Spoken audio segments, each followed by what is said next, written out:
Hello everyone, welcome you all in my YouTube channel. Today in this video we are going to discuss about part first of chapters measure of central tendency, in which we are going to discuss about meaning of central tendency.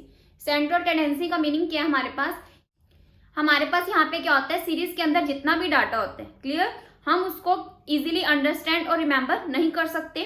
तो उस basis पे हम क्या करते हैं, series के अंदर जितना भी डाटा है, एक सीरीज के अंदर जितना भी डेटा है, क्लियर, तो ये क्या है, हाई वैल्यू क्या है, क्लियर, इसको रिमेंबर करना क्या है, डिफिकल्ट है। यानी कि अगर इससे भी ज्यादा डाटा हमारे पास गिवन है तो हम उसको क्या कर सकते हैं, इजीली अंडरस्टैंड नहीं कर सकते और इजीली रिमेंबर नहीं कर सकते। तो उस बेसिस पे हम क्या करते हैं, कुछ ना कुछ वैल्यू को कंसिडर करते हैं, क्लियर, जो क्या करती है, पूरी सीरीज के अंदर जितना भी डाटा है उसको क्या करती है, रिप्रेजेंट करती है। तो उसको हम क्या कंसिडर करते हैं, सेंट्रल टेंडेंसी। ओके, नेक्स्ट है हमारे पास एवरेज। एवरेज क्या होता है, an average is a figure that represent whole group, clear. यानी कि जो एवरेज है वो क्या है, एक फिगर है जो रिप्रेजेंट करती है होल ग्रुप के अंदर जितना भी डाटा है उसको रिप्रेजेंट करती है। ओके, यानी कि एवरेज हम कैसे फाइंड आउट करते हैं, सपोज हमारे पास जो डाटा गिवन है, ये हमारे पास क्या है, डाटा गिवन है, क्लियर। तो हमने क्या करना है, इसका एवरेज फाइंड आउट करना है। तो हम क्या करेंगे, इन तीनों को टोटल करेंगे, यानी कि इनमें क्या करेंगे, तीनों को टोटल करेंगे और जितनी हमारे पास वैल्यू है 1 2 3, यानी कि 3 वैल्यू है, 3 से हम क्या कर देंगे, डिवाइड कर देंगे। तो इसको सॉल्व करके हमारे पास कुछ ना कुछ वैल्यू आएगी, वो क्या करेगी, इस पूरे डेटा को रिप्रेजेंट करेगी। ओके, तो उसको हम क्या कंसिडर करते हैं, एवरेज, क्लियर। नेक्स्ट है हमारे पास purpose and functions of averages. Purpose and functions of averages, clear. इसमें हमारे पास क्या, फर्स्ट है brief description,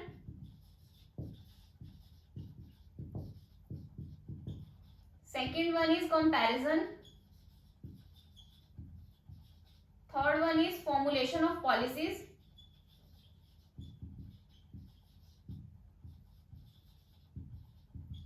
fourth one is statistical analysis,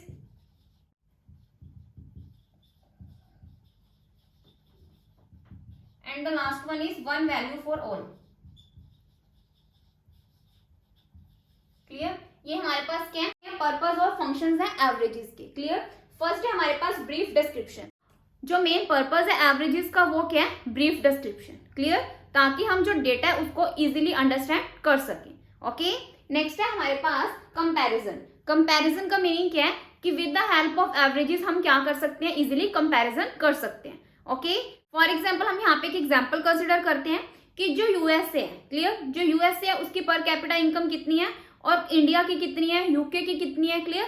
तो हम क्या कर सकते हैं, with the help of averages हम क्या कर सकते हैं, उनके बीच में कंपैरिजन कर सकते हैं। उन कंट्रीज के कंपैरिजन में इंडिया की पर कैपिटा इनकम कितनी कम है। ओके, नेक्स्ट है हमारे पास formulation of policies. With the help of averages हम क्या कर सकते हैं, पॉलिसीज को भी फॉर्मुलेट कर सकते हैं, क्लियर। फॉर एग्जांपल जो इंडिया की पर कैपिटा इनकम है वो कितनी है, यूके की कितनी है, यूएसए की कितनी है, क्लियर। अगर इंडिया की जो पर कैपिटा इनकम है वो उन दोनों कंट्रीज के कंपैरिजन में क्या कम है, गवर्नमेंट क्या कर सकती है, अपनी पॉलिसीज को फॉर्मुलेट कर सकती है और by formulating the policies government क्या कर सकती है, अपनी पर कैपिटा इनकम को इंक्रीज कर सकती है। ओके, तो with the help of averages हम क्या कर सकते हैं, अपनी पॉलिसीज को भी फॉर्मुलेट कर सकते हैं। ओके, नेक्स्ट है हमारे पास statistical analysis. With the help of averages हम क्या कर सकते हैं, स्टैटिस्टिकल एनालिसिस कर सकते हैं। फॉर एग्जाम्पल एक टीचर स्टूडेंट्स के डिफरेंट सब्जेक्ट्स में एवरेज मार्क्स को फाइंड आउट करना चाहता है, तो वो क्या करेगा, by analysing the statistical data वो क्या कर सकते हैं, स्टूडेंट्स के वीक पॉइंट्स को भी फाइंड आउट कर सकता है और स्ट्रॉन्ग पॉइंट्स को भी फाइंड आउट कर सकता है। ओके, तो ये किसकी हेल्प से पॉसिबल है, एवरेजेस की हेल्प से। ओके, लास्ट है हमारे पास वन वैल्यू फॉर ऑल। जो एवरेजेस है वो क्या रिप्रेजेंट करते हैं, एक सीरीज के अंदर जितना भी डेटा है उसको क्या करते हैं, रिप्रेजेंट करते हैं, क्लियर। फॉर एग्जाम्पल हमने जैसे एवरेजेस फाइंड आउट किए थे, तो हमारे पास यहाँ पे क्या आएगी, सिंगल वैल्यू आएगी, वो क्या रिप्रेजेंट करेगी, सारा जो डाटा हमारे पास एक सीरीज के अंदर गिवन है। तो ये थे हमारे पास function and purposes of averages. Okay, now next topic है हमारे पास essentials of a good averages. Clear, first है हमारे पास क्लियर एंड स्टेबल डेफिनेशन। जो गुड एवरेजेस हैं उनकी जो डेफिनेशन है वो क्या होनी चाहिए, क्लियर होनी चाहिए, स्टेबल होनी चाहिए। क्लियर, सेकंड है हमारे पास रिप्रेजेंटेटिव। इट मीन्स कि जो गुड एवरेजेस हैं वो क्या करें, सीरीज के अंदर जितना भी डाटा गिवन है उनको क्या करें, क्लियरली रिप्रेजेंट करें। ओके, नेक्स्ट है हमारे पास सिंप्लिसिटी। जो हमारे पास गुड एवरेजेस हैं क्लियर वो क्या होने चाहिए, सिंपल होने चाहिए, क्लियर होने चाहिए, ताकि हम उसको इजीली अंडरस्टैंड कर सकें। ओके, नेक्स्ट है हमारे पास एल्जेब्रिक ट्रीटमेंट। जो गुड एवरेजेस हैं वो क्या होने चाहिए, मैथमेटिकल कैलकुलेशंस और एल्जेब्रिक कैलकुलेशंस के लिए कैपेबल होने चाहिए। ओके, लास्ट है हमारे पास एब्सोल्यूट नंबर। जो गुड एवरेजेस हैं उनका एब्सोल्यूट नंबर होना चाहिए, परसेंटेज की फॉर्म में नहीं होना चाहिए, यानी कि सिंपल फॉर्म में होना चाहिए, एब्सोल्यूट नंबर में होना चाहिए, ताकि हम उसको इजीली अंडरस्टैंड कर सके। Okay, so this is the end of part first of chapter measures of central tendency. अगर आपको मेरी वीडियो पसंद आई हो तो आप मेरी वीडियो को लाइक करें, शेयर करें और सब्सक्राइब करें मेरे चैनल को, ताकि आपको फर्दर अपडेट्स मिलते रहें। Thanks for listening and thank you everyone.